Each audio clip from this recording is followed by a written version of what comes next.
Summarizing, March 23rd. It is the day 1 of Curvy Calories 100 Days.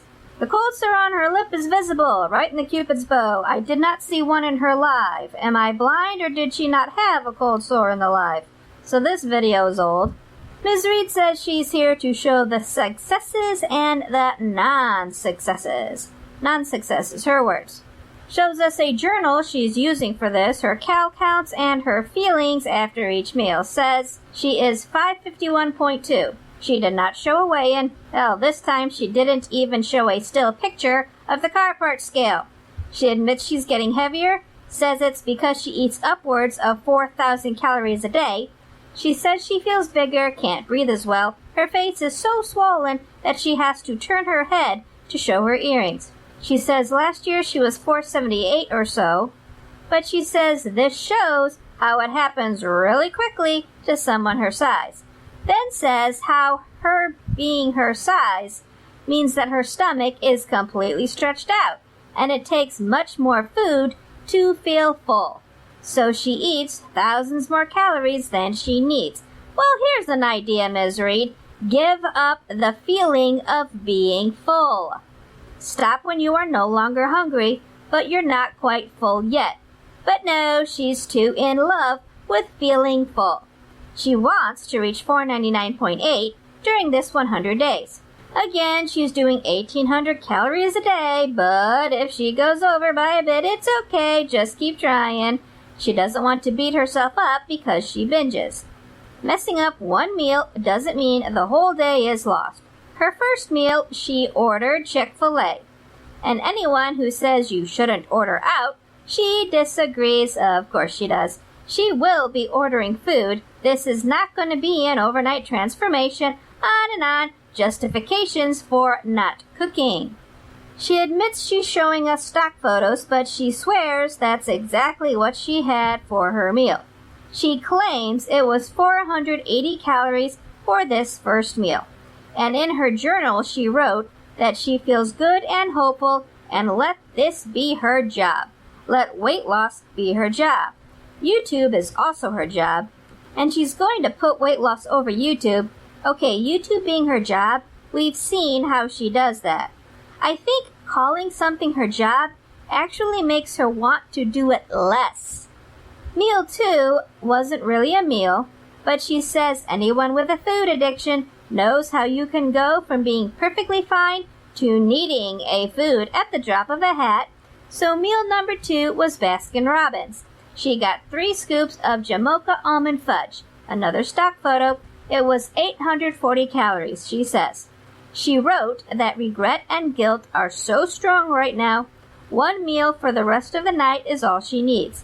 She was headstrong, figured she's got this, and then a few hours later she had a craving again, just like the craving for ice cream.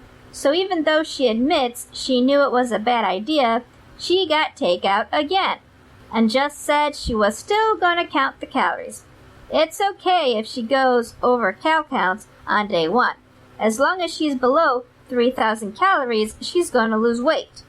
So, okay, she says if she stays below 3,000, she'll lose weight. So why not just have that 3,000 as her daily limit? Why 1,800? Does she want to fail? She ordered a butter pasta and mashed potatoes, things that would have been easy to make at home. She refused to even boil water. The takeout version, she says, was 1,150 calories. If Ms. Reed was willing to boil water, what would the cal counts have been? And she would have been moving around her kitchen to make it. Not much work for instant potatoes and simple pasta with butter, but still some movements. 2,470 calories all told, under the 3,000 for weight loss. But because she said 1,800 was her limit, she is now over calories. So she wrote that she failed, but she's okay. If she'd gone with the 3,000 calorie limit, then today would have been an amazing success. But Ms. Reed always insists on eating over her limit anyway. So what do I know? She says 2,400 is the limit her TDEE wants to give her. Even Jenny Craig wanted to give her 23,000. So why is she claiming to aim for 1800 again? She says she's not mad at herself, said she made some bad food choices, but her first meal was good. Really? Even though it was still takeout. All of her food today was takeout. All of it. Everything. So she wants to have more good food, less bad food, because she feels better when she has good food. So have some bad, but mostly good food. Then we get a full body shot with a voiceover saying that she wants to be a success story. But if we're watching for that to happen in 100 days, we might as well stop watching now. And in her live stream the other day, there was a part where she showed a video on her phone of Becky listing all of Amber's failed diets. Curvy Calories 100 Days was one of them. She quit this diet before she even uploaded this video. That is called trolling. That is why so many people really don't like her. She trolls and she lies. She uploaded a day in a diet that she had already quit.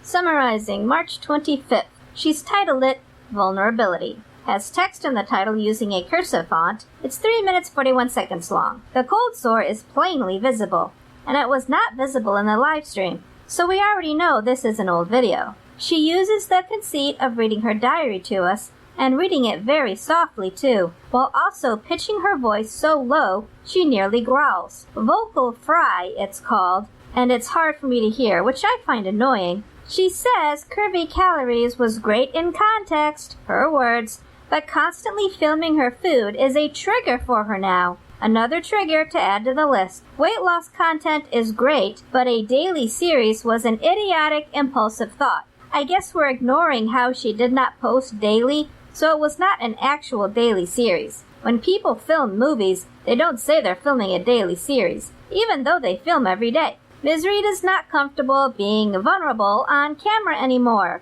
and then the guilt trip against her viewers starts.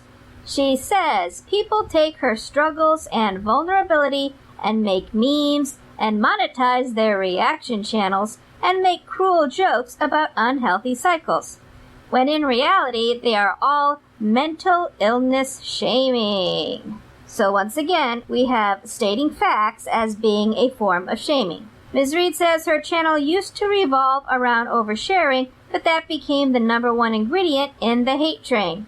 No matter what she does, hate is the main focus of why people watch her. Some say she'll get less hate if she lost the weight, but what about last year when she lost 100 pounds and nothing changed?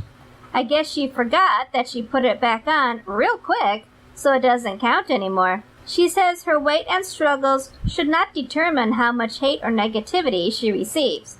It doesn't. That's not where it comes from. It comes from stuff like posting a diet video about a diet you already quit. But moving on.